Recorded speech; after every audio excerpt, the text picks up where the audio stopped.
নিঃস্ব অবস্থায় কি দোয়া করতে পারেন একজন মানুষ, এই দোয়াটা শিখে নেন, ইনশাআল্লাহ আপনার জীবনের সমস্ত সংকট কেটে যাবে ইনশাআল্লাহ। আমি নিজেও এই দোয়াটা বেশি বেশি করার চেষ্টা করি। দোয়াটা হচ্ছে, মুসা আলাইহিস সালাম একটা গাছের নিচে হেলান দিয়ে বসলেন, বসে দেখলেন দুইজন মেয়ে দাঁড়িয়ে আছে দূরে, পানি নিতে পারছে না, লোকজন পানি নিয়ে যাচ্ছে, ওরা দাঁড়িয়ে আছে বেচারি। মুসা আলাইহিস সালাম গিয়ে বললেন, কি সমস্যা আপনাদের?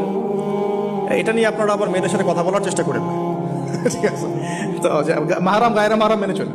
তারা বললেন যে আমাদের বাবা অনেক বৃদ্ধ মানুষ, আমরা পানি নিতে পারি না যতক্ষণ না আমাদের কম পানি নিয়ে চলে যায়। মুসা আলাইহিস সালাম তো একটু বললাম না, ফিজিক্যালি খুব স্ট্রং ছিলেন, থাকে না বডি বিল্ডার, সামনে গিয়ে কথা বলে সরব পানি নিতে দাও, তখন মানুষ একটু মূল্যায়ন করে না। তো মুসা আলাইহিস সালাম এভাবে পানি নিয়ে দিলেন এবং বাছুরদেরকে পানি পান করালেন, করিয়ে গাছের নিচে এসে বসে আছেন। বসে বসে তিনি দোয়া করছেন, এই যে দোয়াটা তিনি দোয়া করছেন, রব্বি, একটা নেক কাজ করলেন, নেক কাজ করলেন না, মানুষের উপকার করলেন, নেক কাজ করে এসে গাছের নিচে বসে দোয়া করছেন, আল্লাহ এখানে তো আমার খাবার পানি বাসস্থান কিছুই নাই, আমি কি করব? রব্বি ইন্নি লিমা আনজালতা ইলাইয়া মিন খায়রিন ফাকির। অর্থ হচ্ছে, হে আল্লাহ, তুমি তোমার পক্ষ থেকে আমার উপরে যে নিয়ামতগুলো দিবে, আমি এর জন্য ফকির হয়ে বসে আছি।